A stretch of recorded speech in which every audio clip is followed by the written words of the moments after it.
First 2 number அதே மாதிரி இந்த கீழே 5 and 6 பேண்ட்ஸில் இருக்கிற ஃபஸ்ட்டு 3 கலர்ஸ் நம்ம பார்த்துட்டோம். சரிங்களா? அண்ட் நெக்ஸ்ட் இருக்கக்கூடிய கலர்ஸ் என்ன அப்படிங்கிறத பார்க்கலாம்.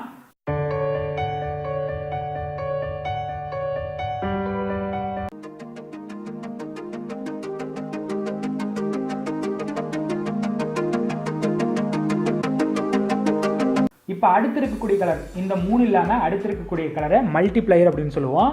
மல்டிப்ளையர்னால் ஒன்றுமே இல்லை, இந்த நம்பர்ஸ் கூட என்ன நம்பரை நம்ம மல்டிப்ளை பண்ணணும் அப்படிங்கிறத அது சொல்லும். சரிங்களா? அதுவும் இந்த மாதிரியே இந்த பிபி ராய் Great Britain very good if இந்த நம்பர் தான் அங்கேயும் இருக்கும். ஸோ அதுக்கான அளவு என்ன, மல்டிப்ளையருக்கான அளவு என்ன அப்படின்னு பார்த்தீங்கன்னா, இப்போ இதுக்கு வந்து ஃபஸ்ட்டு 2 நம்பருக்கு இந்த அளவு சொன்னோம் இல்லைங்களா? இப்போ மல்டிப்ளையருக்கான அளவு என்ன அப்படின்னு பார்த்தீங்கன்னா 1, 10, 100, 1K, 10K, 100K, 1M, 10M. இது வரைக்கும் தான் இருக்கும், 100M இருக்காது. ஓகேங்களா? 10M வரைக்கும் இருக்கும். இந்த கலர்ஸில் ஏதோ ஒரு கலர் இருக்கும், வயலட் வரைக்கும். கிரே அண்ட் ஒயிட் இருக்காது. சரிங்களா? இந்த மல்டிப்ளையரில் பார்த்தீங்கன்னா இந்த 1 வயலட் வரைக்கும் இருக்கும். ஓகேங்களா? இப்போ ஃபார் எக்ஸாம்பிள் இதிலெல்லாம் வந்துட்டு இப்போ ஃபஸ்ட்டில் வந்துட்டு ரெட் இருக்குது அப்படின்னு வச்சுக்கலாம். ஓகேங்களா? ரெட் இருந்துச்சு அப்படின்னா இந்த நம்பரை 100ஆல் மல்டிப்ளை பண்ணணும். ஓகேங்களா? அண்டு இப்போ இதுக்கு வரலாம். இதுக்கு பார்த்தீங்கன்னா இதே மாதிரி இப்போது எல்லோ இருக்குன்னு வச்சுக்கோங்க. எல்லோனா 1K, 10K. ஓகேங்களா? அதே மாதிரி இதுக்கு ஒரு கலர் வச்சுக்கலாம், ப்ரௌன் வச்சுக்கலாம். ப்ரௌனாக இருந்துச்சுன்னா 10ஆல் மல்டிப்ளை பண்ணணும்.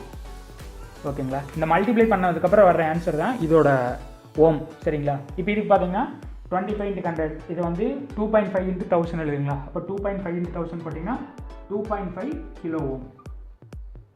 இதுதான் இதோட அளவு. அண்ட் இப்போ இதுக்கு பார்த்தீங்க அப்படின்னா 2.56 மெகா ஓம். ஓகேங்களா? இப்போ இதுக்கு வரலாம் 256 × 10 அதாவது 2.56 கிலோ ஓம். ஓகேங்களா? இப்போ இந்த ஃபஸ்ட்டு மல்டிப்ளையர் வரைக்கும் நம்மளுக்கு பார்த்தாச்சு. சரிங்களா? இது வரைக்கும் பார்த்தாச்சு. ஸோ அடுத்து வரக்கூடிய லைனை வந்துட்டு டாலரன்ஸ் அப்படின்னு நம்ம சொல்லுவோம். அந்த டாலரன்ஸ் அப்படின்னா என்னன்னா, இப்போ இதோட value 2.5 kilo ohm, 2.56 mega ohm, 2.56 kilo ஓம்னு எடுத்துக்கலாம். இந்த அளவே எக்ஸாக்டாக இருக்காது. ஏதாவது ஒரு பர்சன்டேஜ் அளவு வந்து ப்ளஸ் ஆர் மைனஸில் இருக்கும் அப்படின்னு சொல்கிறது தான் டாலரன்ஸ். ஓகேங்களா? அதுதான் அடுத்து வரக்கூடிய அந்த லைனு.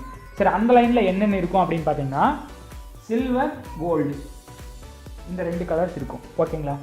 சில்வர் அண்ட் கோல்டு இதை எதை மீன் பண்ணுது அப்படின்னா, சில்வர் அப்படின்னா 10% டாலரன்ஸ், கோல்டாக இருந்துச்சுன்னா 5% டாலரன்ஸ்.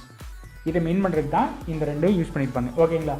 அப்போ இந்த அடுத்து வரக்கூடிய இந்த லைன் வந்து ஃபார் எக்ஸாம்பிள் இங்கே வந்து சில்வர் லைன் இருக்குது அப்படின்னு வச்சுக்கலாம். அப்போ ப்ளஸ் ஆர் மைனஸ் 10%. ஓகேங்களா? இது 2 இப்போ கோல்டு அப்படின்னு எடுத்துக்கலாம். அப்போ ப்ளஸ் ஆர் மைனஸ் 5%.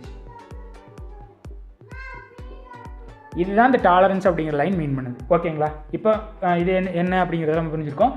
அண்டு இது வந்துட்டு ரொம்ப எஃபிஷியன்ஸாக இருக்கிறனால இந்த கோல்டு அண்ட் சில்வர் லைனுக்கு பதிலாக இதுலேயே வரக்கூடிய பிபி ராய் கிரேட் பிரிட்டன் இந்த நம்பர்ஸ் இந்த பேண்ட்ஸ் கூட இருக்கும். அதோட அளவு என்ன ஆகும் அப்படின்னா இதுலேருந்து அப்படியே குறைஞ்சிட்டே வரும். 5%லேருந்து 1%. ஸோ இதோட நம்பர்ஸில் வந்து பார்த்தீங்கன்னா 1%, 0.5, 0.25, 0.1, 0.05. சரிங்களா? இந்தளவு கூட இது குறையும். அது இங்கே இருக்கிற இந்த பேண்ட்ஸை போட்டிருப்பாங்க. இதுக்கு பதிலாக இந்த லைன்ஸில் இந்த ஒரே ஒரு ரெசிஸ்டன்ஸில் மட்டும். சரிங்களா? இதோட அக்யூரசி ரொம்ப ஃபஸ்ட்டே சொன்னேன், இதோட அக்யூரசி ரொம்ப அதிகமாக இருக்கும். அப்படிங்கிறதுனால இதோட டாலரன்ஸ் வந்து இது மாதிரி 5%, 10%லாம் வச்சிங்கன்னா இப்போ 2.5 கிலோ ஓமில் 10% போட்டிங்கன்னா 250 ஓமெல்லாம் போகும். ஓகேங்களா? ஸோ அந்த 250 ஓம் கொஞ்சம் நிறைய டிஃப்ரென்ஸ் ஏற்படுத்தும் இல்லைங்களா? அப்போ இங்கே வந்து அப்படி 10%, 5%ல் வைக்கக்கூடாதுல்ல. அதனால இங்கே சில்வர் அண்ட் கோல்டு லைனுக்கு பதிலாக வேறு லைன் யூஸ் பண்ணியிருப்பாங்க. அதோட அர்த்தம் என்னென்னா 1%லேருந்து 0.05% வரைக்கும் அதோட டாலரன்ஸ் இருக்கும். அதாவது ரொம்ப சின்ன அளவு தான் வேரி ஆகும். கொடுத்துக்கிற ஓம் அளவு எக்ஸாக்டாக இருக்கும் அப்படிங்கிறத மீன் பண்ணும். சரிங்களா? அப்படி தான் இங்கே இருக்கும். இப்போ இது 2 முடிஞ்சுது ஆல்மோஸ்ட். இதில் பார்த்தீங்கன்னா எல்லாமே நம்ம பார்த்தாச்சு. ஃபஸ்ட்டு 2 நம்பர்ஸ் மல்டிப்ளையர் அண்ட் அதுக்கப்புறம் டாலரன்ஸ் என்னன்னு பார்த்தோம்.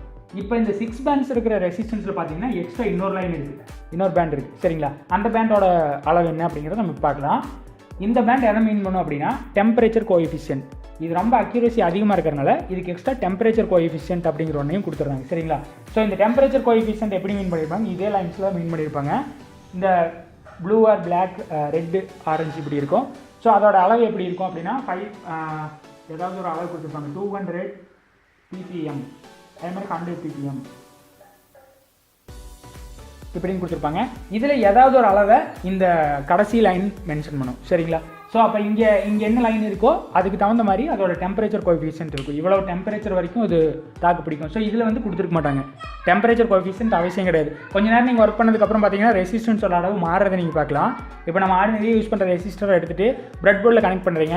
ஒர்க் பண்ணிட்டு இருந்துட்டு ரெசிஸ்டர் தொட்டு பார்த்தீங்கன்னா கொஞ்சம் சூடாக இருக்கும். ஸோ அந்த சூடாக இருக்கிறப்போ ரெசிஸ்டன்ஸோட அளவு வேரி ஆகிருக்கும். சரிங்களா? அப்போ நீங்கள் மல்டிமீட்டர் வச்சு மெஷர் பண்ணி பார்த்தீங்கன்னா அதோட ரெசிஸ்டன்ஸ் வேரி ஆகிறத நம்ம பார்க்கலாம்.